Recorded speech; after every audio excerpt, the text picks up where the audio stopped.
INR துணை today episode. வீடியோக்குள்ளே போகிறதுக்கு முன்னாடி நம்ம சேனலை சப்ஸ்கிரைப் பண்ணாதவங்க சப்ஸ்கிரைப் பண்ணிங்க, பக்கத்தில் இருக்கிற பெல் பட்டனை கிளிக் பண்ணிங்க. அப்போ தான் நான் போடுற வீடியோ உங்களுக்கு உடனே வரும். வாங்க வீடியோக்குள்ளே போகலாம். பானதி பார்த்திங்கன்னா பாண்டியை தேடிட்டு மெக்கானிக் ஷாப் போகிறாங்க. வந்துட்டு பாண்டி பாண்டி அப்படின்றாங்க. பாண்டி சைலண்ட்டாகவே இருக்கார். பாண்டி பாண்டி அப்படின்றாங்க. என்ன என்ன வேணும், என்ன அப்படின்னு கேட்குறாரு.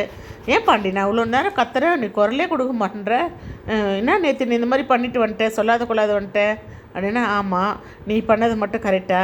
இப்போ நான் நீ கூப்பிட்டேன்னு தான் நான் வந்தேன், நான் அப்போவே நான் வரமாட்டேன் அப்படின்னேன். நீ தான் வான்னு கம்பல் பண்ணி கூப்பிட்ட, அதனால் நான் வந்தேன்.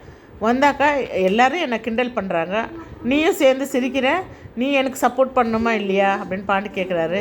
வானதி உடனே, ஏண்டா நீ நல்லா ஜாலியாக பேசணும், அது போய் ஃப்ரெண்ட்ஸுக்குள்ளே போய் என்னடா இருக்குது, கிண்டல் பண்ணாக்கா நீயும் சேர்ந்து கிண்டல் பண்ணியிருக்கணும் அப்படின்னு வானதி சொல்கிறாங்க.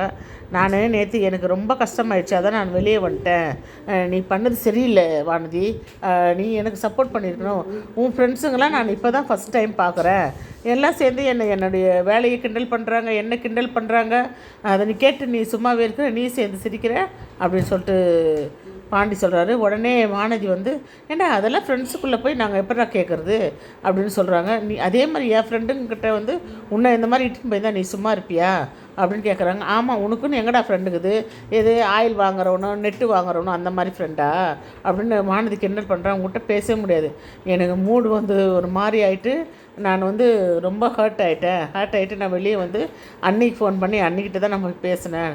எனக்கு தெரியும், அவங்கக்கிட்ட கேட்டாக்கா அவங்க உன் மேலே தான் தப்பு சொல்கிறாங்கன்னா எனக்கு தெரியும், உனக்கு இந்த மாதிரியெல்லாம் யோசிக்க தெரியாது, எனக்கு தெரியும், அவங்க தான் இதெல்லாம் உனக்கு சொல்லி கொடுத்து உன்னை ஏற்றி விட்டுருக்காங்க அப்படின்னு வானதிச்சு உங்கள்கிட்ட பேசுறதே தப்புடான்ட்டு படப்படன்னு பேசிட்டு பாண்டி என்ன சொல்கிறான்னு கூட கேட்காம அவங்க பாட்டுன்னு கிளம்பி போயிடுறாங்க. இங்கே நிலா வீட்டை காமிக்கிறாங்க. நிலா வீட்டில் டிஃபன் எல்லாம் எடுத்து வைக்கிறாங்க, வாமா சாப்பிட்லாம் அப்படின்ட்டு.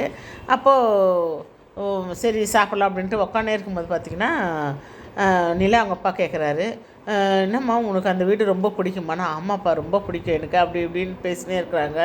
அந்த நேரம் பார்த்தா ஃபோன் வரும். ஃபோன் வந்தோன்னே யாருன்னு பார்த்தா சோழன் அப்படியே பார்ப்பார். அவங்க அப்பா அப்படியே பார்ப்பார். அப்பா பார்க்குறத நிலா நோட் பண்ணிவிடுவாங்க.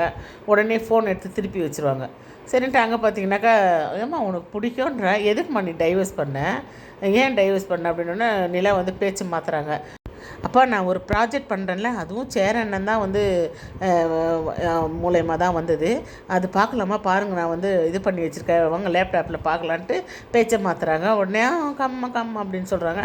அதை காமிச்சோன்னா நிலா அவங்க அப்பா சொல்கிறேம்மா இந்த வேலை தானம்மா, இது நம்ம ஊர்லேயே போய் செய்யலாமா, திருவண்ணாமலை போனீங்கன்னா நம்ம வீட்டு முன்னாடி ஆர்டிடெக் அப்படின்னு சொல்லி போட்டோம்னா போர்டு, எல்லாம் நம்ம சொந்தக்கார் வருவாங்க, நானும் ஒரு வீடு கட்டலான்னு இருக்கிறோமா, நீயே டிசைன் பண்ணி கூட நம்ம வீடு கட்டலாம் அப்படின்னு சொல்கிறாங்க. அப்பா நீங்கள் இங்கேயே இருக்கிறேன்னு சொல்லவும் தான் நான் வந்தேன் அந்த வீட்டிலேருந்து, நீங்கள் திருவண்ணாமலைக்கெல்லாம் எனக்கு கூப்பிடாதீங்க அப்படின்னு அவங்க சொல்லிடுறாங்க. இங்கே பார்த்தீங்கன்னா நடேசனை காமிக்கிறாங்க. நடேசன் சைக்கிளில் வந்துனே இருக்காங்க.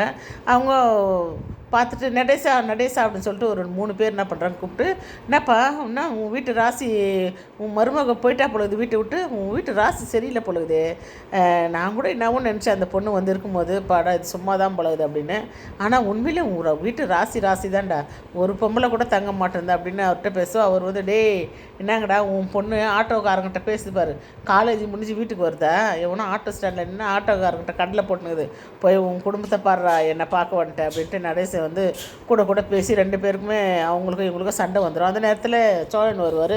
சோழன் தடுத்துட்டு சரி போங்க அப்படின்னு சொல்லிட்டு விட்டுருவார். இங்கே பார்த்தீங்கன்னா என்னது நிலாக்கு இந்த மாதிரி கேட்குறாங்கடா வீட்டை விட்டு போயிட்டேன்ட்டு, அதனால தானே நான் சண்டை போட்டேன் அப்படின்ட்டு நடேசன் சொல்கிறாரு. உடனே ஏண்டா எங்கள் அப்பாவை பார்த்து என்னடா கேட்குறீங்க, என்கிட்ட கேளுங்கடா, என் பொண்டாட்டி அவங்க அம்மா அப்பா கூப்பிட்டாங்கன்னு தான் போய்க்கிறாங்க, இன்னும் ஒரு வாரத்தில் என் வீட்டுக்கு வந்துடும். இல்லையே, அது வீட்டை விட்டு போயிடுச்சுன்னு தானே கேள்விப்பட்டோம். ஓ அப்படியா, அது ஏன் பொண்டாட்டி ஏன் விஷயம், எங்கள் குடும்ப விஷயம், நாங்கள் பார்த்துக்குறோம், நீங்கள் வாயை மூடிட்டு போங்க அப்படின்ட்டு சோழன் சொல்லிடுறாரு. இங்கே பார்த்தீங்கன்னா சோழன் சொல்லிட்டு உடனே அவங்க போ அப்படின்ட்டு அவங்களும் பண்ணிட்டு சண்டை போட்டு போயிடுறாங்க. இவங்க இந்த பக்கம் போயிடுறாங்க. இங்கே நிலா வீட்டில் காமிப்பாங்க. நிலா வீட்டில் நைட்டு சாப்பாடு எடுத்து வைக்கிறாங்க. என்னம்மா செஞ்சே அப்படின்னு சொல்லுவாங்க. நெய் தோசை செஞ்சுருக்கேங்க, அவளுக்கு ரொம்ப பிடிக்கும்ல, அதான் நெய் தோசை செஞ்சுருக்கேன். அப்படியா சரி எடுத்து வைமா, வரலாம் சாப்பிட்லாம் அப்படின்னு சொல்லிட்டு இவங்க சாப்பிட்றதுக்காக டைனிங் டேபிளுக்கு வராங்க. அந்த நேரத்தில் காலிங் பெல் அடிக்குது. காலிங் பெல் அடிச்சோன்னே யாருன்னு போய் பார்த்தாக்கா சேரன். சேரன் வந்து ஒரு பேகு கட்டை பேகு ஃபுல்லாக என்னவோ எடுத்துக்கிட்டு அவர் வந்து நிலா பார்க்க வந்திருப்பார். வாங்க வாங்க தம்பி வாங்க தம்பின்னு கூப்பிட்டு நிலா அங்கே சோஃபாவில் உட்கார வச்சுட்டு பேசுவாங்க. அதுக்கப்புறமா அவங்க அம்மாவும் வந்து பேசிவிட்டு காஃபி எட்டுனார் உட்காருப்பா அப்படின்னு சொல்லுவாங்க. அவங்க அம்மா காஃபி எட்டுனார் போயிடுவாங்க. இங்கே வந்து நிலா இல்லையா அப்படின்னு சேரன் கேட்பார். ஐயோ மறந்துட்டேன் அப்படின்னு சொல்லிட்டு நிலான்னு சொல்லிட்டு கூப்பிட்டு நிலா வருவாங்க. வாங்கண்ணே அப்படி எப்படின்னு இருக்கீங்க? நான் நல்லா இருக்கேன்ப்பா, நீ எப்படிப்பா இருக்க அப்படின்னா நானும் நல்லா இருக்கேண்ணே அப்படின்னு சொல்லுவாங்க. அவங்க அம்மா வந்து காஃபி கொண்டு வந்து கொடுப்பாங்க, காஃபி குடிப்பாங்க. அப்புறமா சரின்னு சொல்லிட்டு நிலாவுக்கு ரொம்ப பிடிக்கும், எங்கள் தோட்டத்தில் எங்கள் தென்னை மரத்தில் இருந்ததெல்லாம் அதுக்கு பிடிச்சதெல்லாம் நாங்கள் சாப்பிடுவோமா, ஐயோ இது நிலாவுக்கு பிடிக்குமே அப்படின்ட்டு ஒரு ஞாபகம் வருங்க. சரி நினச்சிட்டே இருக்கிறத விட கொண்டு போய் கொடுத்துட்டு வரலாம் அப்படின்ட்டு தான் நான் எடுத்துகிட்டு வந்தேன் அப்படின்ட்டு சேரன் சொல்லுவார். அப்புறம் அதெல்லாம் ஒன்று ஒன்றா எடுத்து அந்த டேபிள் மேலே வைப்பாங்க. அதெல்லாம் பார்த்துட்டே இருப்பாங்க. பார்த்துட்டு நிலா வந்து ரொம்ப சந்தோஷம்ண்ணே, தேங்க்ஸ்ண்ணே அண்ணன். என்னப்பா இதுக்கெல்லாம் தேங்க்ஸ் சொல்கிறேன் அப்படின்வாங்க.